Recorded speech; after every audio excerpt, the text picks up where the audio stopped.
Oke.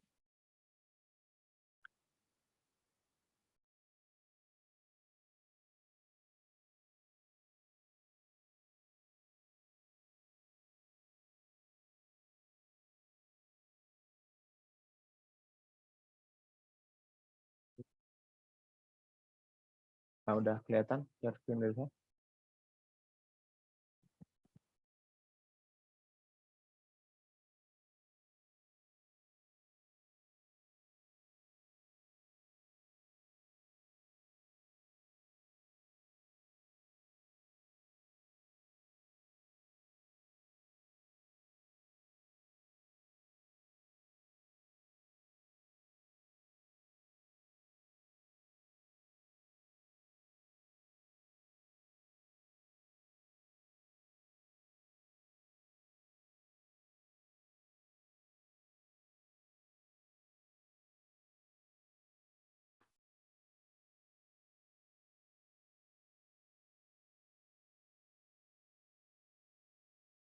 Oke, sambil menunggu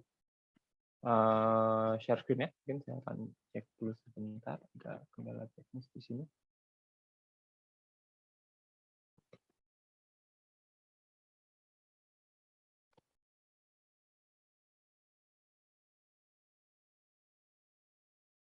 Oke.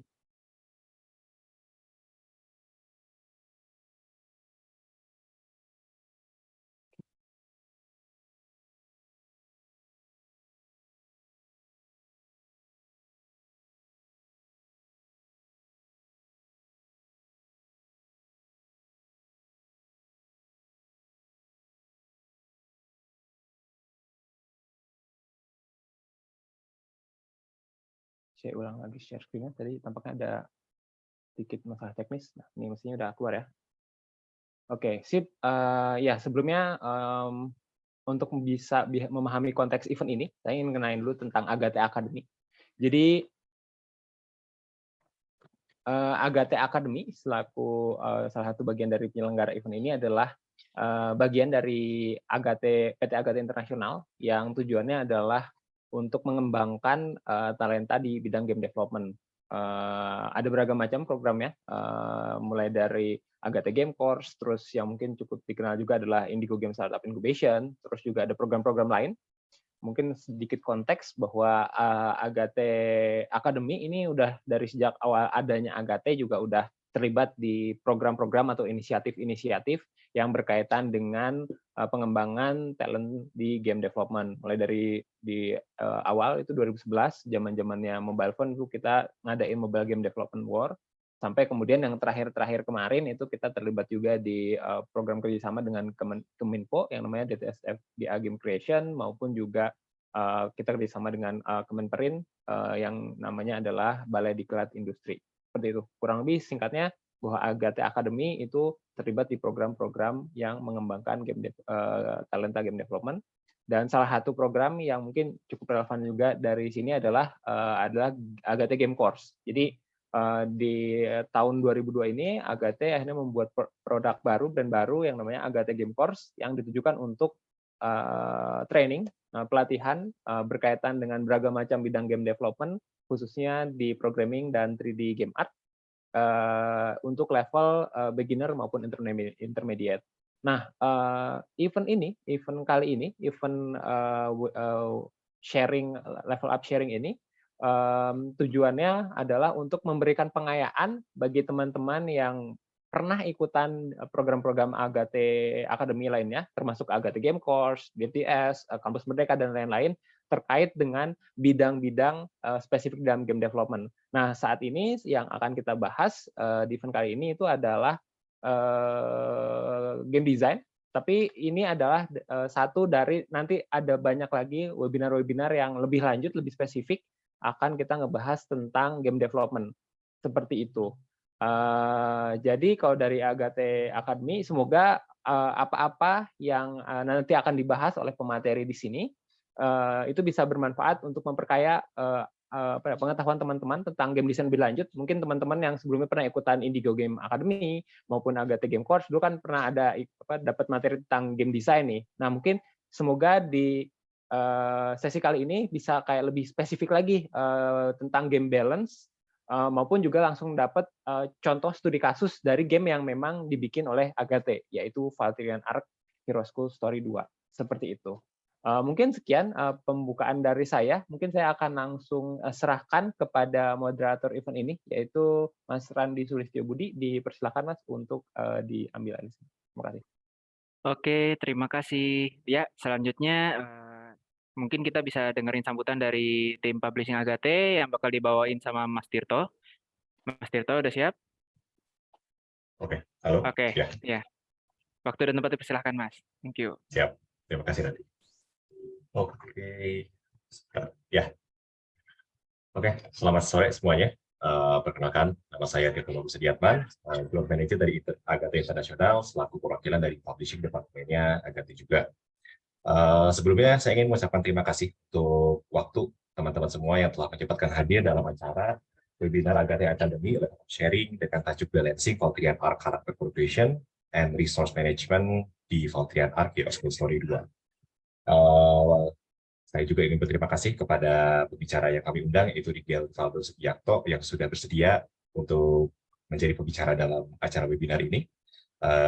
Seperti yang kita tahu, Rigel adalah salah satu kru dari Agate Internasional yang berperan sebagai game designer dari game Valkyrian Arc Hero School Story 2.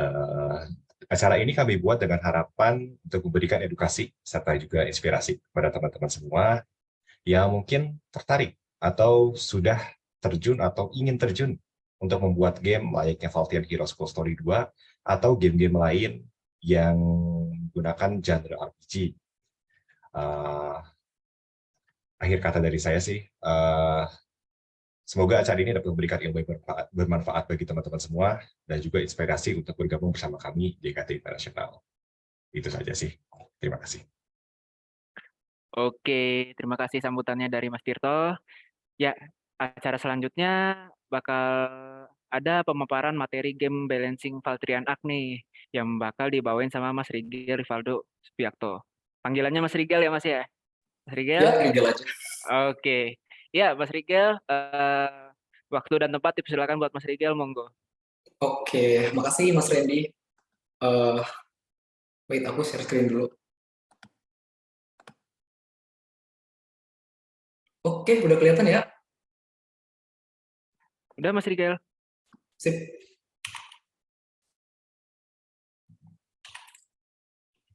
Oke, salam kenal semuanya. Tadi udah dikenalin juga sama Mas Tirto. Nama aku Rigel Rivaldo Subiakto, role-nya di Agate sebagai game designer, dan kebetulan sekarang lagi di Quest Valkyrian Arc Hero School Story 2. Nah, pada kesempatan kali ini aku mau sharing nih tentang balancing pada game Valkyrian Arc sendiri. Nah, pada kesempatan kali ini aku hanya fokus ke dua field ya, dua bidang. Yang pertama character progression, kedua resource management. Tapi sebelum kita masuk ke materi balancing, aku mau mengenalin dulu nih ke teman-teman sekalian. Game Valkyrian Arc itu kayak apa sih? Oke, jadi Valkyrian Arc sendiri itu sebenarnya bukan branded title ya. Ini game udah ada dari dulu. Udah ada total 4 game yang menggunakan title Valkyrian Arc. Teman-teman bisa lihat dari atas, kiri atas, terus sebelah kanan. Ini Valkyrian Arc 1, Valkyrian Arc 2. Terus ketiganya, dia bukan ganti nama jadi Valkyrian Arc 3, melainkan Valkyrian Arc Hero School Story. Nah, ketiga game ini udah selesai. Yang lagi dikembangin Agate sekarang itu sequel selanjutnya, yaitu Valkyrian Arc Hero School Story 2. Aku bakal ngasih quick info lah ya, quick summary game Valkyrian Arc itu kayak apa.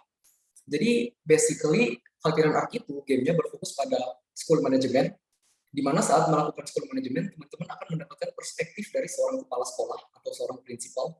Tapi, kita juga pengen nyediain elemen RPG, di mana teman-teman bisa berpetualang dan melakukan eksplorasi sebebasnya di dalam game itu. Nah, saat melakukan eksplorasi ini, teman-teman akan mengambil peran menjadi studennya, alias ganti perspektif lah, dari kepala sekolah jadi siswa, student. Singkatnya kayak gitu. Oh ya, another info untuk Valkyrian Arc Hero School Story 2 sendiri yang ngerjain itu totalnya kira-kira udah hampir 30 orang. Fun fact. Oke. Yang apa sih yang ngebedain Valkyrian Arc Hero School Story 2 sama game sebelumnya? Yang paling pertama itu dari battle system. Teman-teman bisa lihat gambar di bawah. Gambar di bawah ini gambar dari battle system Valkyrian Arc Hero School Story 1, di mana battle systemnya itu masih menggunakan hack and slash. Sedangkan gambar di atas adalah battle system dari Valkyrian Arc Heroes Story 2.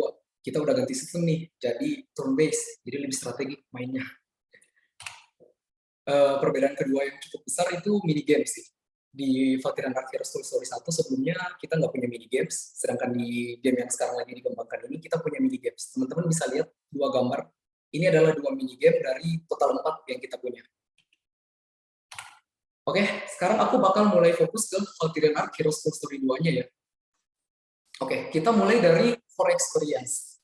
Core experience itu apa sih? Jadi sebenarnya core experience itu adalah experience inti atau feeling yang ingin gamenya sediakan atau sampaikan kepada target audiensnya. Dalam kasus ini player ya. Jadi untuk Valkyrian Arc Heroes Story 2 sendiri yang ingin kita sediakan dan ingin player rasakan itu kita punya 3.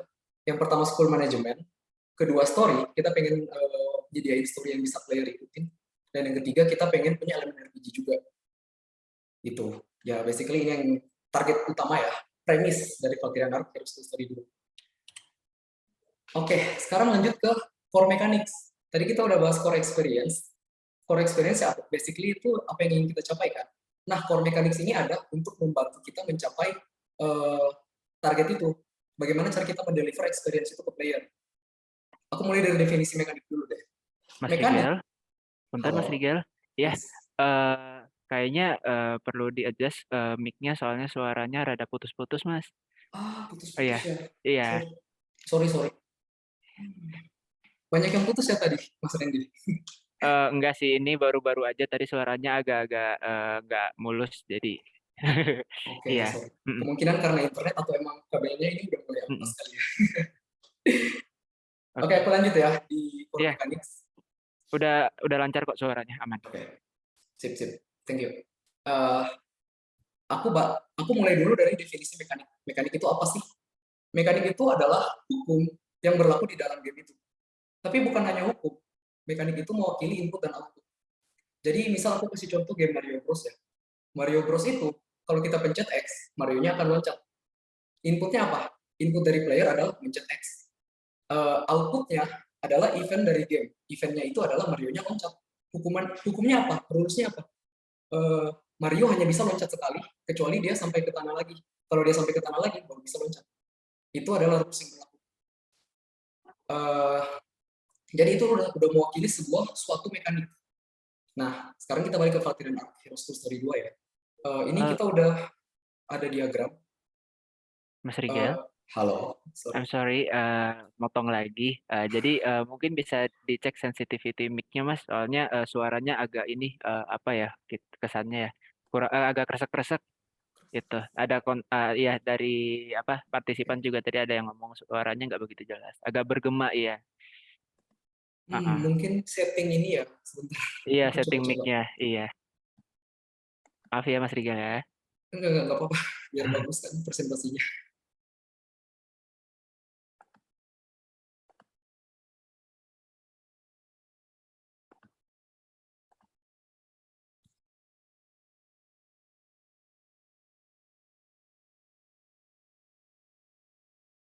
Halo, kalau sekarang gimana?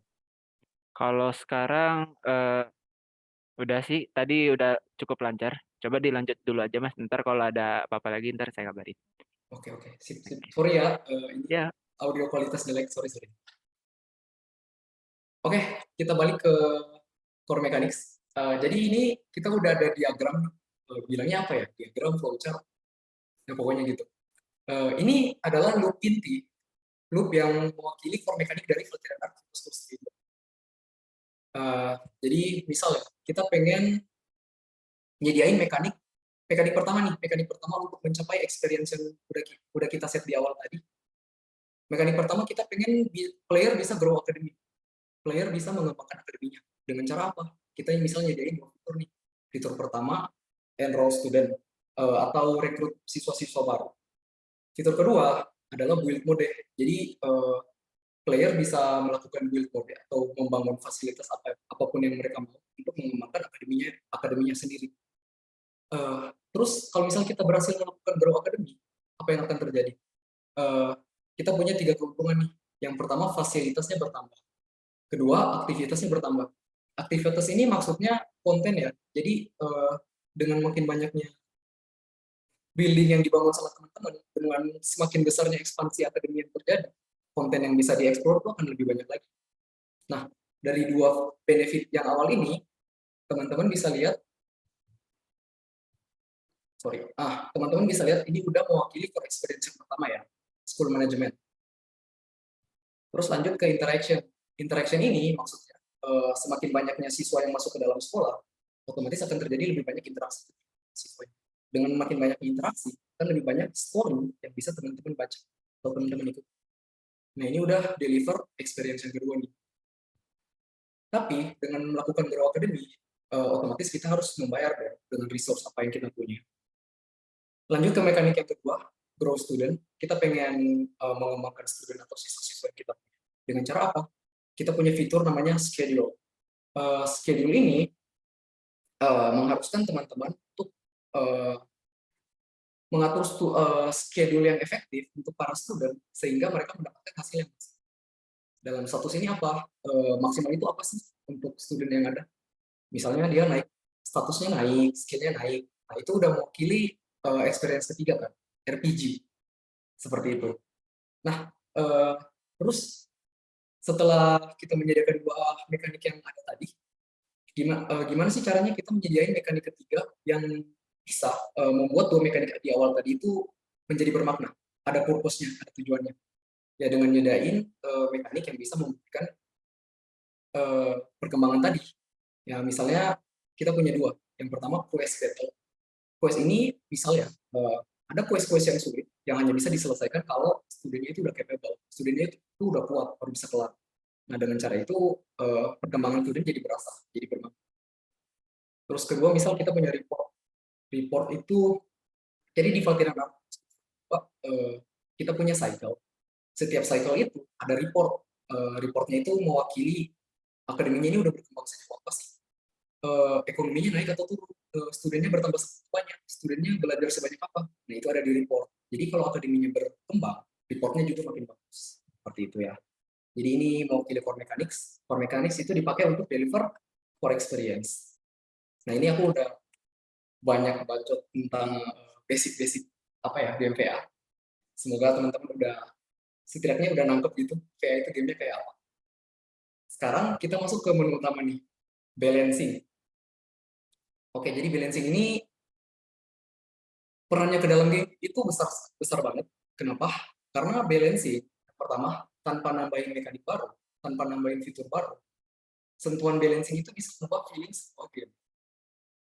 Tapi menurut aku sendiri balancing itu idealnya nggak bisa dicapai 100% balance. Apalagi di dalam dunia game, untuk mencapai 100% balance yang ideal itu rasanya nggak mungkin. Kenapa? Aku bakal ngasih contoh satu game yang 100% balance. Apakah itu? Batu, gunting, kertas, rock, paper, scissors. Itu sangat balance kan. Setiap elemen itu punya counter. Batu bisa di counter, kertas bisa di counter gunting. Dan masing-masing elemennya itu ya adalah counter. Jadi ini sangat balance. Tapi teman-teman lebih bisa itu main game apa sih? Apakah teman-teman bisa berlama-lama di kertas dibandingkan main game yang kompleks, misal Mobile Legends gitu ya? Tentu saja konten yang bisa dieksplor lebih banyak di Mobile Legends kan. Dia lebih kompleks, lebih banyak mekanik yang bisa teman-teman coba. Hasilnya juga bisa beda-beda tergantung action yang diambil. Apakah Mobile Legends balance? Tentu saja nggak 100% balance ya. Setiap update, setiap patch itu ada aja yang diubah, karakternya di buff atau di nerf. Ya karena dunia balancing itu emang seperti itu. Kalau kita ingin mencapai fun, kita sometimes harus nambahin kompleksitas.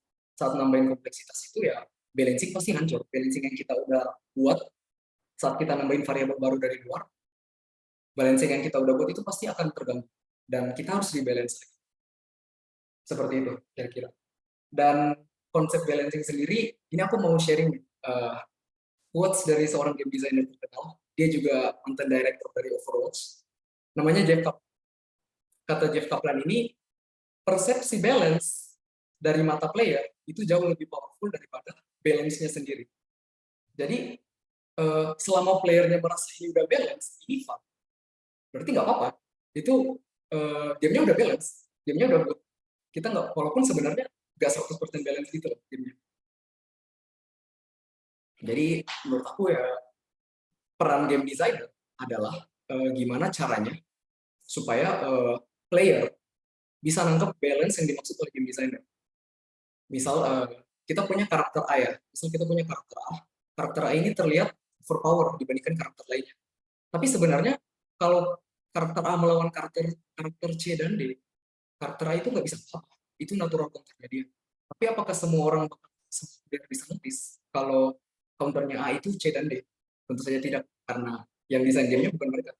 Nah, tugasnya game designer itu bagaimana caranya dia menuntut semua player sedikit demi sedikit bisa memahami counter alami dari setiap elemen yang ada di dalam game. Seperti itu. Oke, sorry, overview balancing-nya menjadi terlalu banyak. Kita langsung masuk ke poin pertama ya. Poin pertama itu adalah ritme. Bagaimana kita mengatur ritme di dalam balancing sebuah game.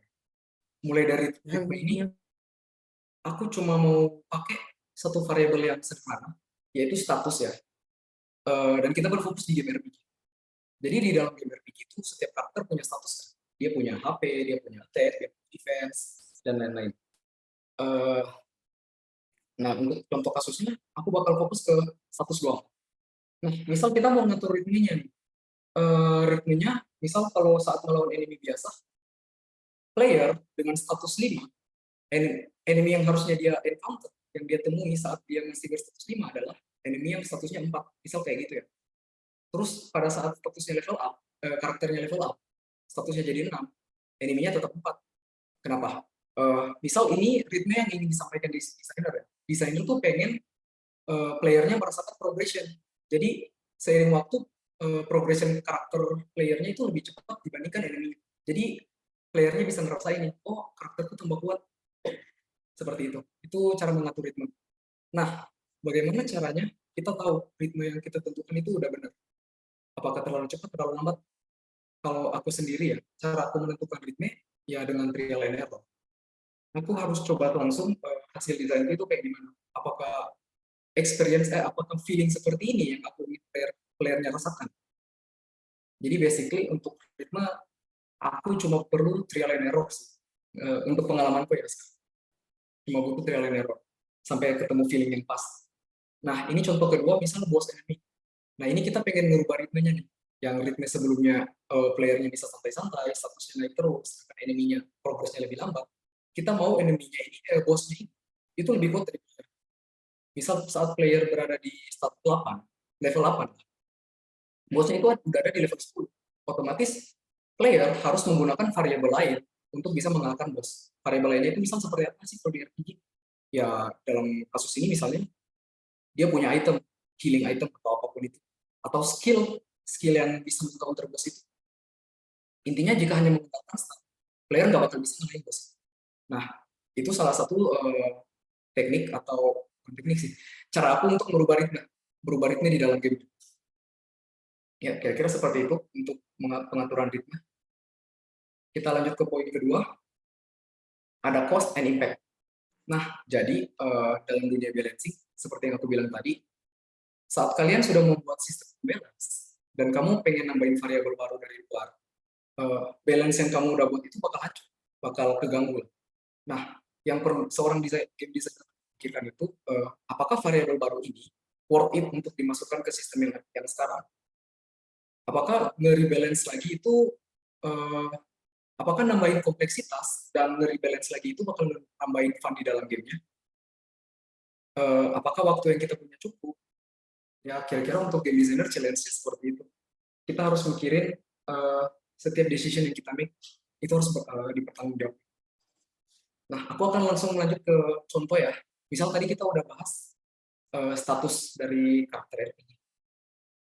Nah, misal kita mau nambahin sesuatu baru nih, variabel baru, jangan cuma status doang di gamenya. Kita mau nambahin yang namanya debuff. Debuff itu semacam special status effect yang bisa diberikan ke target. Misal dalam kasus ini aku mau nambahin debuff namanya bleeding. Bleeding ini semakin tinggi status yang dimiliki target, damage yang dia berikan akan lebih tinggi lagi. Jadi otomatis status yang tinggi, variabel pertama kan kita punya status. Status yang tinggi ini bakal ke counter sama bleeding. Karena semakin tinggi sebuah status, damage yang diterima akan lebih tinggi lagi. Kena counter sama bleeding. Oke, rasanya nggak balance. Status nggak berkutik lawan bleeding. Kita tambahin variabel baru lagi. Misal kita tambahin traits atau efek spesial namanya anti bleeding. Jadi karakter yang punya anti bleeding itu nggak mempan sama bleeding. Malahan jika dikasih bleeding, karakter yang punya anti bleeding ini malah nambahin HP-nya sendiri. Tapi kita harus ngasih trade off nih. Anti bleeding itu orang yang punya anti bleeding statusnya harus rendah. Rendah banget. Mungkin setengahnya dari status normal. Nah, teman-teman bisa lihat nih, aku udah nambahin 3 variabel di dalam game ini. 3 variabel ini udah mewakili balancing game yang menurut aku balance, yaitu batu, gunting, kertas. Batunya adalah status tinggi. Guntingnya adalah status tinggi. Batunya adalah bleeding. Bleeding akan bercounter status. Dan bleeding akan di-counter oleh anti-bleeding.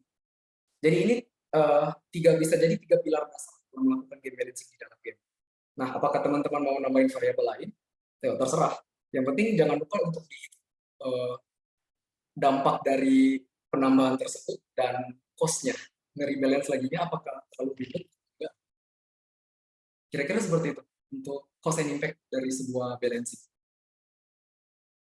Lanjut, ini aku bakal ngasih contoh studi kasus di Valkyrian Archeros ini. Teman-teman bisa lihat, ini ada 3 job system. Yang pertama ada Paladin, kedua ada Summoner, dan yang ketiga ada Medica. Paladin, aku udah highlight nih, status dia yang paling tinggi dibandingkan 2 kelas. Paladin, dia excel di defense. Defense-nya tinggi. Summoner, attack-nya yang paling tinggi dibandingkan 2 kelas lain. Sedangkan Medica, HP-nya paling tinggi. Nah, cara aku mau ngebalance 3 kelas ini adalah, yang pertama, aku harus ngasih value ke masing-masing specialized impact. Misal dalam kasus ini Paladin defense, aku mau ngasih value nih. Kalau defense tinggi emang kalau defense tinggi. Nah, cara aku nambahin value-nya itu dengan ngasih skill baru. Skill barunya ini namanya Taunt. Jadi kalau karakternya itu pakai Taunt, semua serangan itu akan beralih ke dia. Nah, karena defense-nya tinggi, ya dia bodo amat loh, mau diserang atau apa. Orang defense-nya tinggi daripada teman-temannya yang diserang, teman-temannya defense-nya rendah. Misal seperti itu. Itu kegunaan Paladin. Tapi trade-off-nya apa? Ya Paladin attack-nya rendah, nggak setinggi yang lain. Dia nggak bisa nyerang. Kalau dia nyerang ya geli-geli, damage-nya geli-geli. Kayak gitu. Lanjut ke Summoner. Summoner attack-nya paling tinggi. Wah, kalau attack tinggi udah jelas ya gunanya buat apa. Buat nyerang, buat ngasih damage ke musuh. Agar secepat mungkin game-nya bisa selesai. Battle-nya bisa selesai. Tapi ada trade-off-nya nih. Karena attack-nya tinggi, Summoner itu terlalu tipis. HP-nya rendah, defense-nya juga rendah. Jadi dia itu sasaran empuk. Kalau dia diserang, dia gampang mati. Jadi dia butuh backup. Misal dalam kasus tadi, Paladin bisa nge-backup dia. Lanjut ke 3, Medica. Medica HP-nya tinggi. Gimana sih caranya aku nambahin value ke sebuah karakter yang HP-nya tinggi?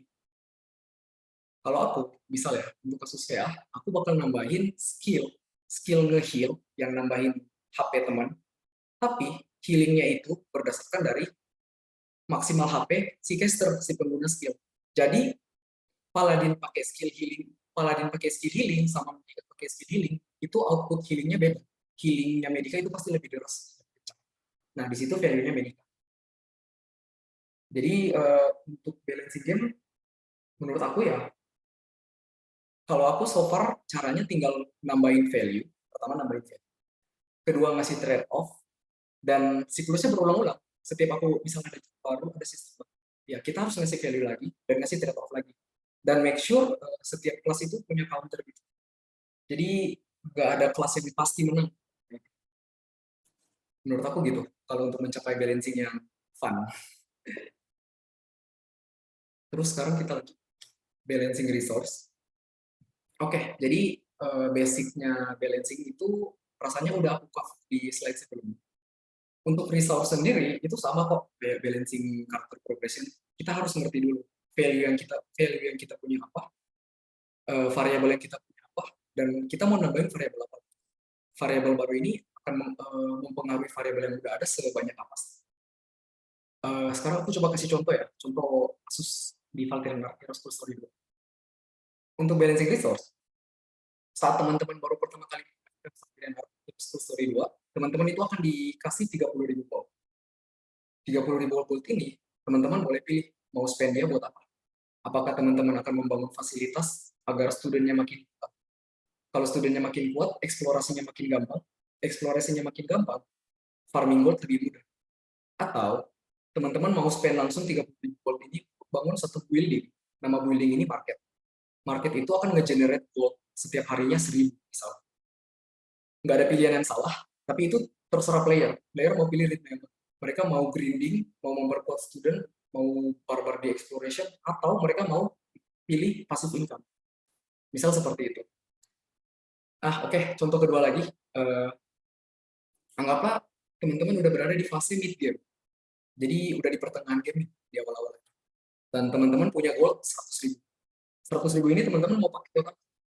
Apakah mau bangun, apakah teman-teman mau upgrade fasilitas yang udah ada supaya studentnya bisa makin kuat lagi? Atau teman-teman mau spend 100.000 gold ini untuk bangun satu bangunan unik lagi. Bangunan ini misalnya namanya kafeteria. Kafeteria kalau dibangun, dia bakal menyediain buff, di mana buff-nya itu bisa dibeli. Dan kalau dibeli, bakal meningkatkan statusnya student sementara. Jadi, exploration makin mudah kalau pakai buff. Nah, kalau teman-teman perhatiin, dua cara ini, mau ngembangin fasilitas atau mau bangun kafeteria, ini dua-duanya berarti ke exploration. Naikin fasilitas, studentnya makin kuat, exploration bakal makin kuat. Bangun kafeteria, ke unlock buff, pakai buff, exploration makin mudah. Jadi ini kayak aku ngasih dua option gitu ke player, mereka mau pilih ritme yang mana. Ya ujung-ujungnya tetap bisa kebantu kok di exploration. Misal seperti itu, kalau untuk balancing resource yang aku lakukan di Valkyrie Heroes Full Story 2. Terus, oke lanjut. Ini tantangan ya, tantangan yang dihadapi game designers, balancing. Yang pertama itu fitur baru. Jadi untuk game yang udah rilis early access dan terusan melakukan update, fitur baru itu terkadang mempengaruhi balancing yang udah ada. Jadi saat dia mempengaruhi balancing yang udah, aku harus rebalance lagi nih. Balancing yang sebelumnya udah jadi akan terpengaruh oleh fitur baru. Perlu rebalance lagi. Salah satu challenge-nya. Terus yang kedua ada implementation cost. Nah, jadi terkadang itu kita udah punya apa ya? Sistem yang balance. Tapi menurut aku pribadi kayak kalau misalnya aku tambahin variabel baru, ini kayaknya bakal seru. Kompleksitasnya bakal nambah, bakal butuh rebalance lagi. Tapi it's worth. Fun-nya bakal naik, gamenya bakal jauh lebih seru lagi. Tapi sayangnya fase pengembangan gamenya itu sendiri punya prioritas lain.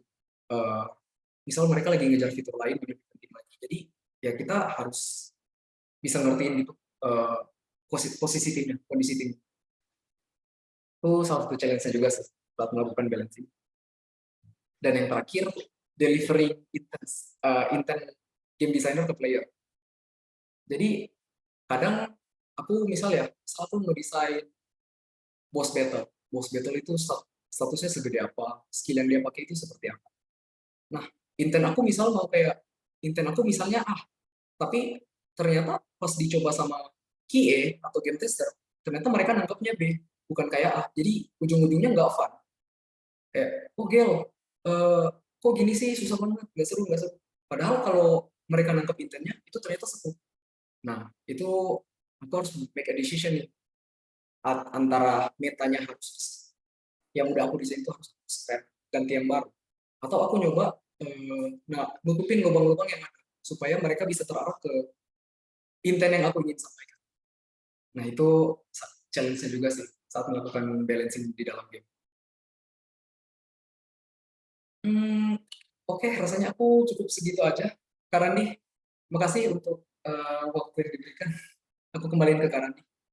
Oke, thank you buat Mas Rigel atas pemaparan materinya. Nah, sekarang waktunya sesi tanya jawab nih buat teman-teman partisipan. Buat yang udah siapin pertanyaan bisa langsung tulis di chat atau raise hand aja biar nanti langsung di-mention. Ayo siapa yang mau nanya monggo.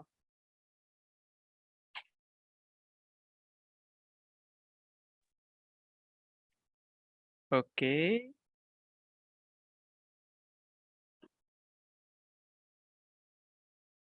Ya, kayaknya masih malu-malu nih teman. Oh, ada yang raise hand nih. Mas siapa tadi? Rifandi. Ya, Mas Rifandi. Monggo Mas. Aku coba. Boleh di apa ya? Boleh di on cam. Boleh di on cam. Mau on cam boleh, off cam juga nggak apa-apa. Oke. Ada Oke, Van juga. saya ingin bertanya tentang delivering to player. Apa perbedaan dari delivering to player buat orang yang sudah bermain yang dengan cukup lama, kayak developer Valve, dan delivering to player pada pemain yang baru. Gitu saja, terima kasih. Oke, thank you.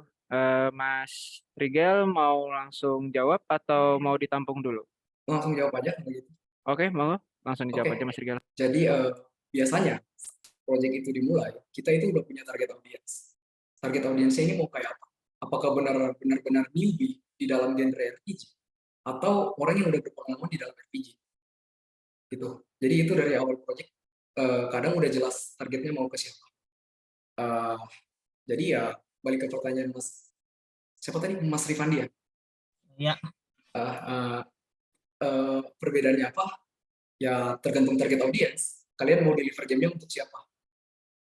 Gitu.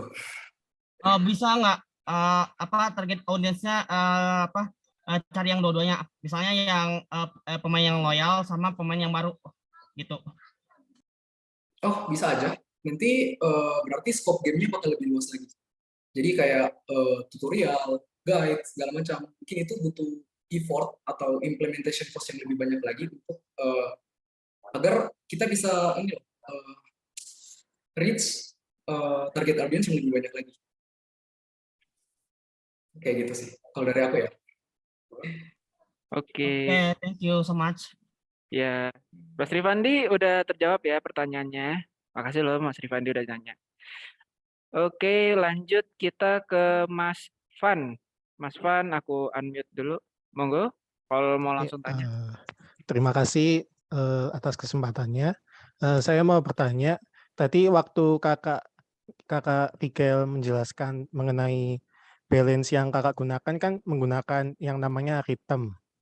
Nah, ini jujur saja saya masih belum main Valkyrian Arts yang kedua, tapi saya main yang Valkyrian Arts yang ke-1. Dan ini saya melihat review yang ada di Steam itu ada yang mengatakan bahwa top of it all of the boss or target monster are ridiculous overpower for early in the game, and I have battled them with 3 high class level 20 that as far as I can currently tell is the highest level the character can get to. Berarti apakah balance rhythm yang kakak gunakan sebagai patokan tidak 100%, maksudnya tidak balance secara 100%, dan apakah balance yang kakak lakukan itu tidak terdeliver ke pemain? Oke. Ini itu saja, terima kasih. Sorry, klarifikasi dulu. Tadi itu review dari game Valkyrian Arts yang kedua ya? Heroes Ya, Mystery 2. yang kedua. Oke. Berarti kalau ada yang merasa gamenya unsurvivable, itu berarti deliver aku nggak nyampe. Jujur, sampai sekarang pun di tim QA sendiri, tim QA-nya VA sendiri, Quality Assurance, game testernya, itu banyak yang protes ke aku, bilang boss battle-nya terlalu sulit lah. Mereka nggak tahu caranya gimana. Tapi di sisi lain, orang yang bisa nemu caranya, nemu intent yang aku ingin sampaikan, itu merasa gamenya fun. Jadi menurut aku, ini incapable aku ya. Aku yang nggak capable untuk deliver ini ke semua. Gitu. Apakah boleh bertanya lagi? Boleh, karena ini. Ya, mau lanjutin aja Mas.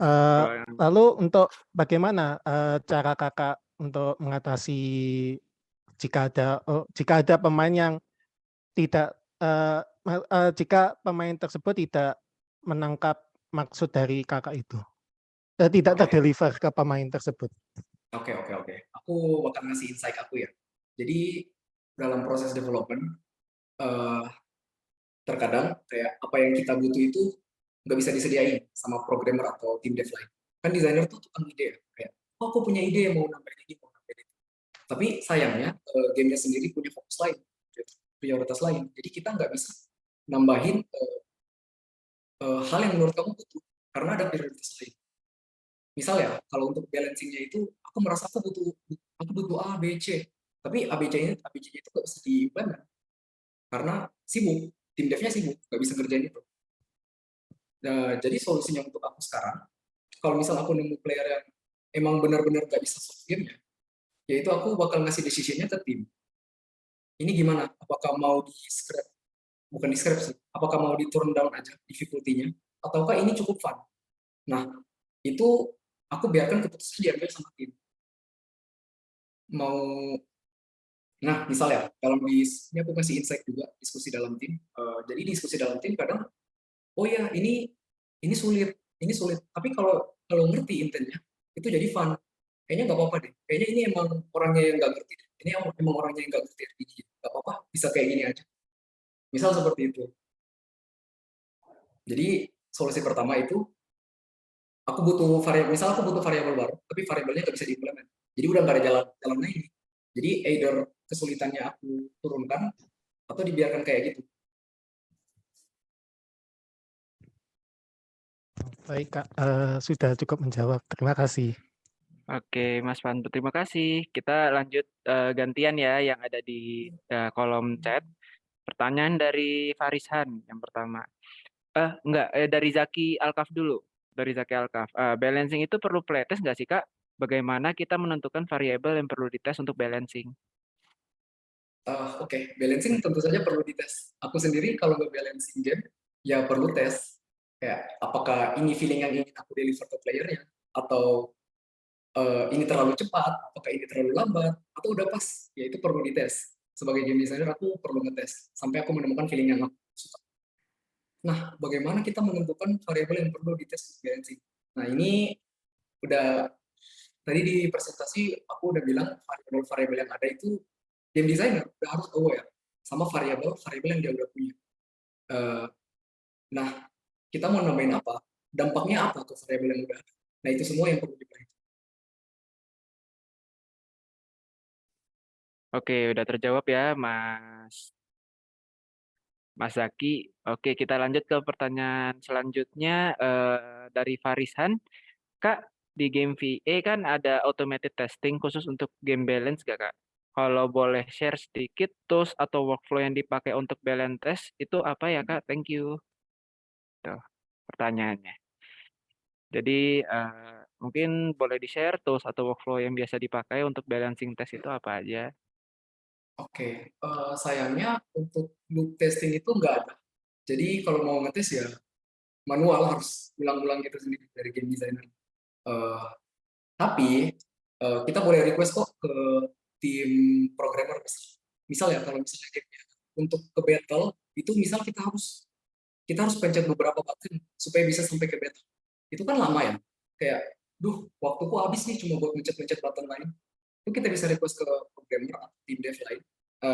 Kita butuh cheat nih supaya kita bisa langsung ke battle-nya.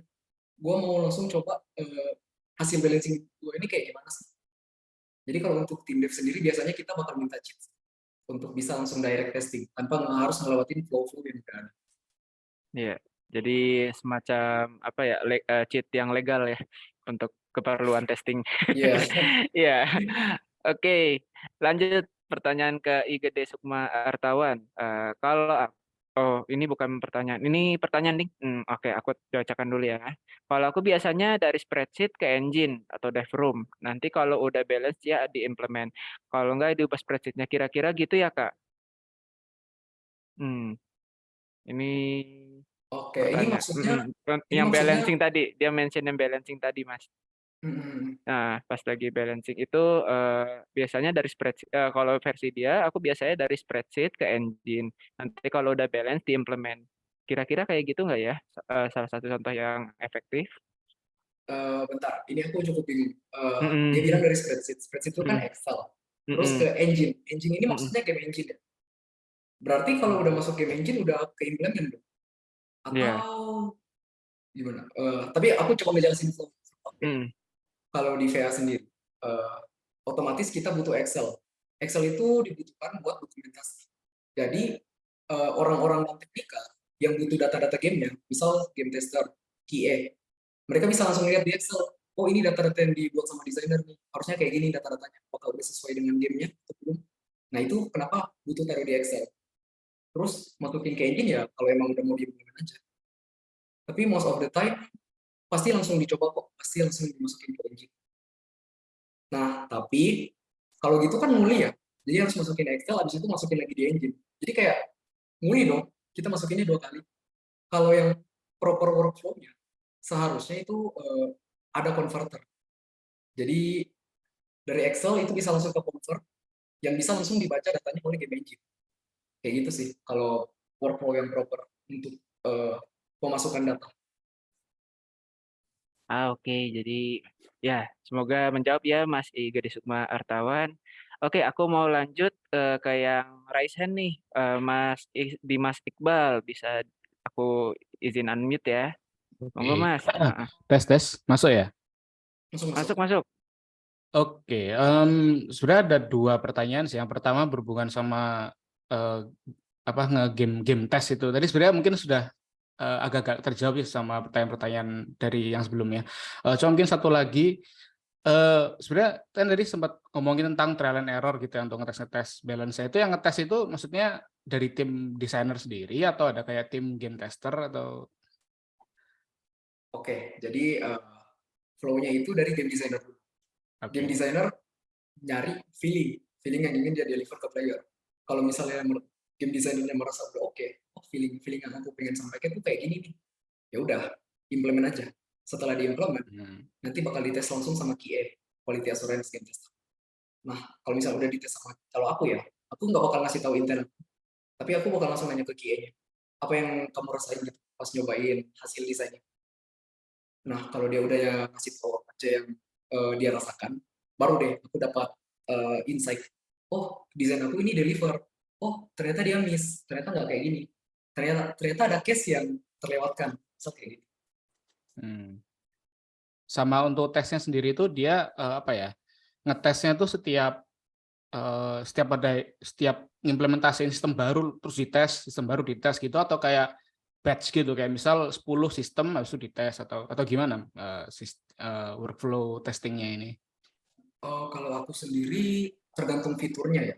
Kalau fiturnya emang nggak terlalu gede dan kayak apa ya? Misal kita baru nge-implement fitur namanya fitur skill. Jadi ada list skill yang bisa dipakai, skillnya itu apa aja. Nah itu harus ditesting langsung sama designer dan ya gimana ya bilangnya? Tergantung scope dari fiturnya sih. Kalau emang fiturnya punya banyak konten, biasanya harus dicoba dulu game designer untuk tahu feeling yang ingin dia deliver kayak gimana. Berarti relatif dengan scale dari fiturnya itu ya. Oke, Ya. oke. Oke, ini pertanyaan kedua bukan tentang testing. Kan biasanya kalau untuk balancing itu ada ini, ada kayak misal growth experience atau growth attack, growth defense itu kan pasti ada istilahnya rumus eksponensial itu kan. Entah pakai persamaan linear atau persamaan kuadrat atau pangkat 3, nggak tahu ya. Nah itu ada ini nggak, ada kayak istilahnya 101 lah untuk bikin rumus itu sebenarnya yang Formula bagusnya ya? seperti apa. Oke, jujur kalau aku nge-balancing itu aku nggak pakai formula. Tapi pakai gut feeling. Jadi aku udah ada intention dari awal. Kayak karakter A mau specialize di mana, mau naik defense, mau kuat di status apa gitu, mau di defense kayak yang tadi aku bilang, Paladin kuat di defense, Summoner kuat di attack. Jadi intent dari awalnya udah jelas. Dan ya aku make sure itu deliver ke player kalau Summoner tuh emang attack-nya paling kuat dan player bisa ngetes itu. Dan pakai rumus matematika ya. Oh iya, ini aku mau sharing. Aku pernah nonton video di YouTube ada ex-designer dari Blizzard. Kata desainer itu balancing yang menggunakan matematika 100% itu bisa jadi bahaya. Hmm. Karena mengincar perfection dalam balancing itu bisa menghilangkan fun. Katanya gitu. Berarti emang formula gitu cuma sekedar tools saja ya. Misalnya yang penting itu intent tadi itu yang utama gitu Ya, ya. Kayak fun-nya apa gitu. make Oke. sure intentnya apa dan bisa deliver ke player. Oke, oke. Makasih Mas sudah cukup terjawab. Mungkin bisa lanjut ke pertanyaan yang lain aja. Oke, thank you Mas Dimas. Oke, kita lanjut. Ini dari Kak Salsa Alfitri Noviana. Aku izin unmute ya. Ya, monggo Cek, langsung ke cek, pertanyaan. cek. Ya, masuk. Saya Salsa, sebelumnya saya ingin bercerita. Untuk game itu saya kan pernah bikin game. Gamenya itu tipe visual novel arcade, tapi mekanik battle-nya itu mirip Undertale, menghindar gitu, di mana setiap stage-nya itu ada 4. Tapi waktu teman-teman saya playtest itu, mereka itu kayak bilang, Sal, ini kesusahan, ini balancing-nya kurang gitu. Terus aku tuh bingung, untuk balancing ini perlu diadakan mode easy, normal, atau hard gitu, atau mending dibuat satu saja, tetapi ketika player kalah itu harus mengulang dari awal. Bagaimana ini, Kak? Aku merasa nggak capable untuk buat jawab ini. Soalnya kalau di Valkyrian Arc sendiri, kita nggak punya mode switch. Jadi mau ganti-ganti dari easy, normal, atau hard. Jadi aku nggak tahu sih drawback dari adanya easy, normal, hard itu kayak gimana. Mungkin lebih ke isinya itu lebih ke tantangannya sedikit atau stage-nya didikitin gitu. Kalau hard itu mungkin stage-nya lebih dibanyakin begitu. Aku masih belum kebayang sih gamenya Mbak siapa tadi, sorry. Mbak. Oh iya. Aku masih belum kebayang Salsa. gamenya kayak gimana. Untuk Mbak mekaniknya Salsa. mirip Undertale. Tahu Undertale kan ya? Ya, begitu. Kayak harus menghindar, kayak di dalam harus menghindarin tangan begitu. Tetapi di situ tuh ada stage-nya. Berarti kalau difficulty-nya, kalau yang aku tangkap dari Undertale itu either dia serangannya intens, satu-satu tapi cepat, atau dia bakal munculin banyak sekaligus dan player harus cepat-cepat membaca polanya. Kayak, wah, aku harus ke sini. Kalau di Undertale ya, kalau punya Mbak Salsa. Iya. Nah, jadi Iya, Mbak seperti Salsa itu. Jadi Mbak Salsa harus memainkan 2 variabel itu. Kecepatannya dimainin, tapi jumlahnya sedikit, atau jumlahnya banyak, atau jumlahnya banyak, tapi kecepatannya lambat. Jadi kayak, ya harus baca inilah. Bukan baca. Harus ngerti variabel yang Mbak Salsa punya itu apa. Gitu. Variabel core-nya ya Mas ya, maksudnya buat 2 poin itu. Oke. Kak Salsa, apakah udah terjawab pertanyaannya? Jadi lebih merhatiin soal kecepatannya juga gitu ya Kak, sama jumlah. Dua itu yang paling penting. Kecepatan, jumlah, dan ya, betul. Oke, makasih Kak sudah terjawab. Oke, thank you Kak Salsa. Oke, aku mau lanjutin pertanyaan yang ada di kolom chat lagi. Dari Andrea Wahyudi. Halo, saya mau nanya soal inflasi mata uang game. Langkah-langkah atau tips-tips apa saja untuk mempertahankan balance antara items dan keuangan agar tidak menjadi hyperinflation? Terima kasih. Nah, bahas currency, ya. Oke, jadi bahas currency ya. Kalau ini aku kasih contoh dari VA langsung deh, Valkyrian Arc semester 2. Jadi hukum dasar ekonomi, supply and demand, ada keinginan barang gitu. Jadi kalau gold-nya kebanyakan dan fitur yang tersedia udah nggak ada, ya gold-nya jadi nggak ada nilainya. Jadi otomatis hal yang harus kamu perhatikan itu adalah make sure kontennya bakal selalu ada dengan growth rate gold kamu. Kayak sumber kamu dapat gold itu dari mana sih? Misal dari exploration. Exploration kan biasa makin late game, gold yang didapetin kan makin banyak. Nah, itu kamu harus make sure apakah di waktu late game itu konten yang kamu punya masih ada nggak? Misal dalam kasus Valkyrian Arc itu, kalau udah late game banget nih ya, semua building udah maksimal, itu goldnya udah berlimpah. Nah, aku merasa ini bahaya nih, gold jadi nggak ada nilainya. Jadi kita butuh fitur baru. Fitur barunya ini namanya overclocking. overclocking ini melewati batas. Jadi student yang statusnya maksimal 500, kalau di overclocking bisa tembus sampai 1000, tapi bayarnya harus mahal, harus pakai gold. Gitu. Jadi ya untuk menangani inflasi keuangan di game, kalau aku ya basicnya gitu, make sure aja kontennya nggak habis dengan gold yang terus berkembang. Oke. Pertanyaan selanjutnya nih Mas, dari Anungsan. Langsung ke bahasa Indonesianya ya. Jadi bagaimana kita bisa menyimbangkan pemain lama dan pemain baru untuk menerima dengan jelas fitur-fitur baru yang kita implementasikan dalam game. Misalnya kita nambahkan efek racun, efek buta, dan lain-lain. Apakah akan ada tutorial baru untuk setiap item yang kita tambahkan ke dalam game? Ini depends sih. Kalau Hmm. misalnya gamenya target audiensnya emang pemain yang udah biasa main RPG, jadi status-status spek kayak gitu itu biasanya nggak perlu dikasih tutorial cara kerjanya kayak gimana. Tapi mungkin butuh dikasih info sekilas. Status spek ini efeknya apa sih? Mungkin kayak gitu. Ya, semoga menjawab ya Mas Anung. Kita lanjut ke yang ada di yang lagi raise hand nih, Mas dari Kak Wibi. Aku unmute ya. Lanjut Kak Wibi. Halo, tes. Masuk Kak Wibi. Oh, oke. Nah, ini singkat aja. Ini gimana caranya atau tips agar mata uang dalam game itu, misalnya untuk upgrade facility, itu nggak jadi grinding dan juga nggak terlalu generous untuk playernya. Sehingga apa ya, return of investment-nya untuk upgrade facility itu jadi nyaman untuk si player. Itu gimana itu? Rasio. Oke.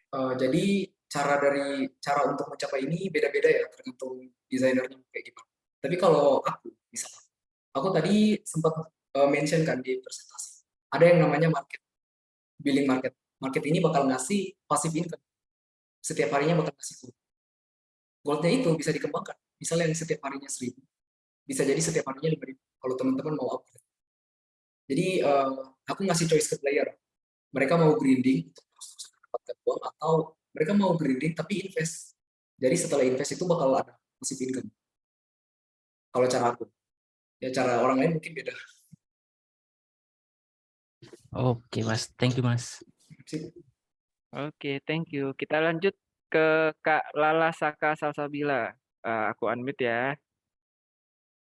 Halo. Halo. Oke.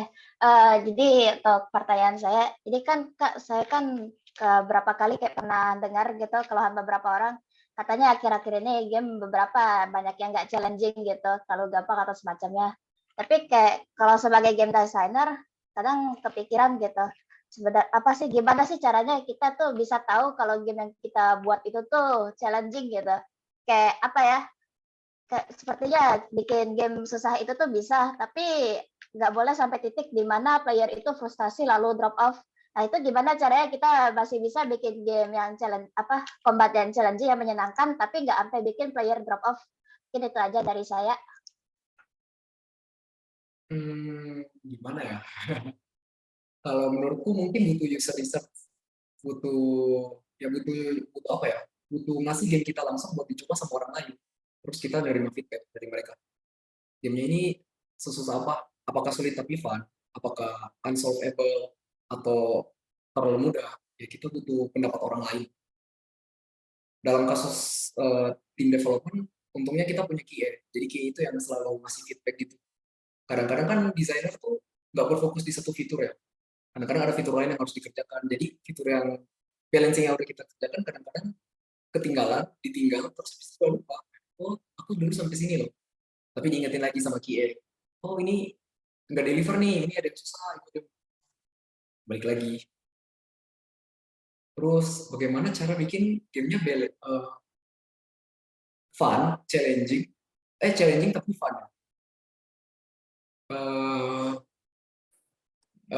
Kalau mau fun ya, kalau menurut aku sih butuh kompleksitas yang lebih dalam, tapi make sure aja player tuh punya banyak cara buat solve puzzle yang kamu buat.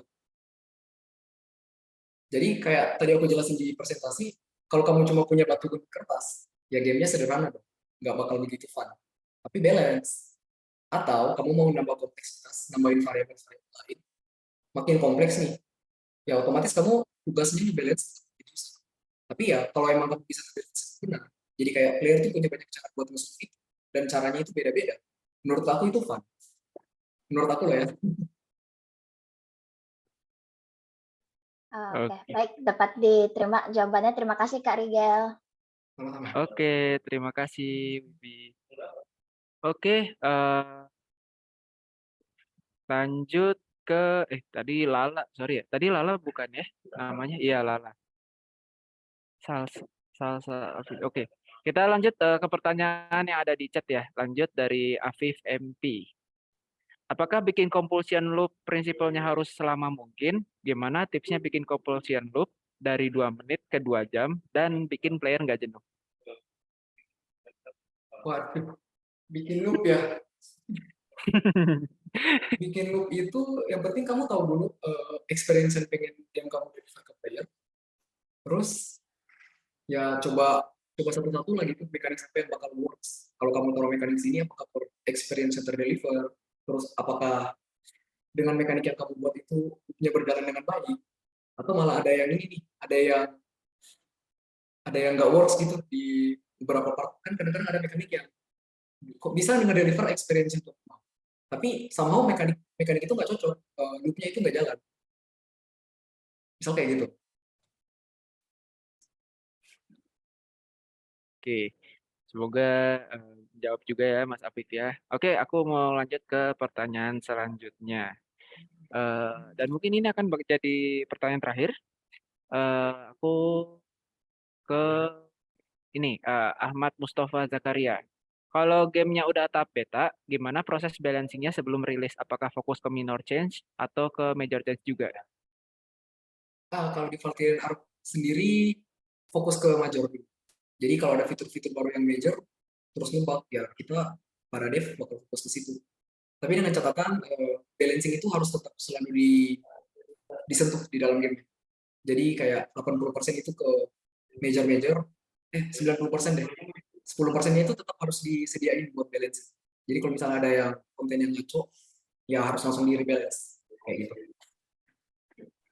Oke, ya semoga menjawab juga dan ya sesi tanya jawab berakhir. Oke, terima kasih atas antusias teman-teman dan juga terima kasih Mas Rigel.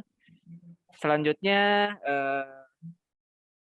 mari kita dengarkan pesan-pesan dari tim publishing Agate untuk pesan sponsor. Waktu dan tempat dipersilahkan dari Mas Tirto. Mas Tirto.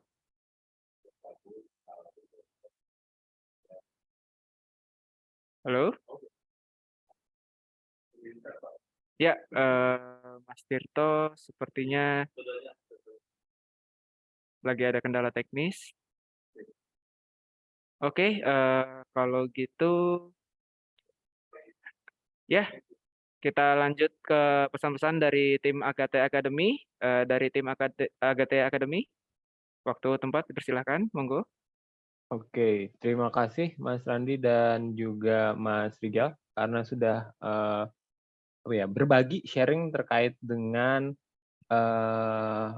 game balance, salah satu topik spesifik yang kalau di course game design di program-program akademi lain tuh yang banyak banget ditanyain.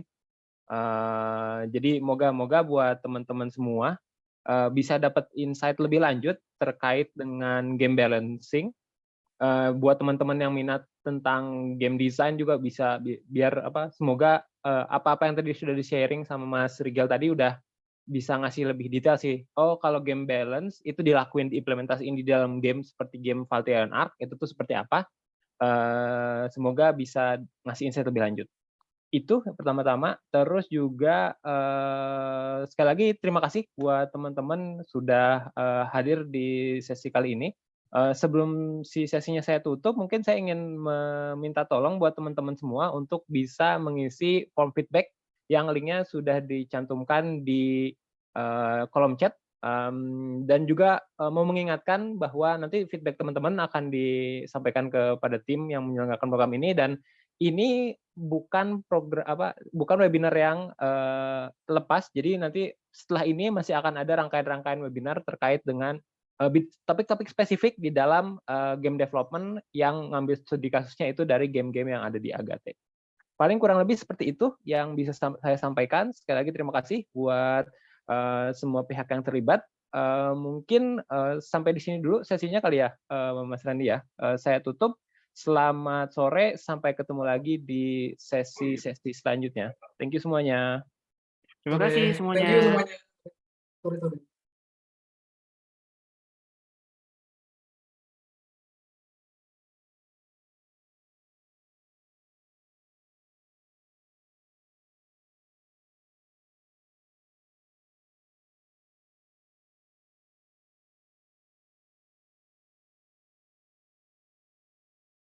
Thank you.